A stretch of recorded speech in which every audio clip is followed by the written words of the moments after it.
Gentleman yields back. I now recognize myself for 5 minutes. Chair Powell, we've discussed this several times before, but the issue remains, so I continue to raise it. I sent you a letter several months ago urging you to seek public comment and permanently revisit the SLR and ESLR, particularly given the constraints current calculations places on market participants' ability to intermediate in the Treasury market. I'm glad to see that you're meeting tomorrow to discuss the issue. And I know you've discussed this with Mr. Flood, but I want to clarify a couple of things. The last time you testified before the committee, you said you were concerned about the levels of liquidity in the Treasury market, and that one obvious thing to do would be to reduce how binding the SLR on intermediate capacity. Are you considering changes in the SLR and ESLR, and will you consider exempting treasuries and reserves from the SLR and ESLR?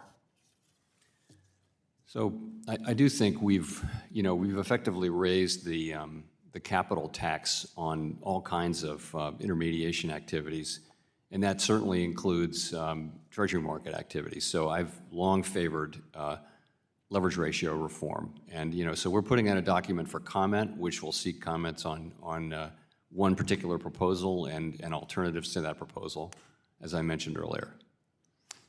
Which I think answers my next question, which will you look at changes at the leverage ratios that constrain a bank's ability to participate? Yes, that's the idea. In your view, would allowing netting mechanisms for derivatives on treasuries encourage participation in the market? And would you consider looking at that with your prudential counterparts? This is for derivatives? Mm-hmm. My first phone call on that would be to Vice Chair Bowman to ask her what she's planning, but I'm certainly open to that conversation. Absolutely. Let's discuss the framework review.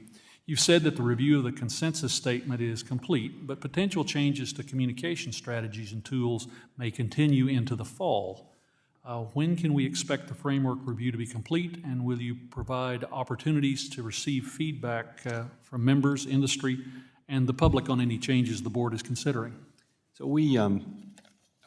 the framework review, there are two parts of it. There's the consensus statement, which contains our monetary policy framework, and then there's communications. On the first, the framework, we've had the meetings that we needed to have to talk about the employment mandate and the price stability mandate and how we might change the framework. Now comes the discussion between participants on the committee, all 19 of us, about exactly what language to use in the new framework. And we're just entering that phase between these two meetings and at the July meeting, and hopefully we will be able to announce something near the end of the summer.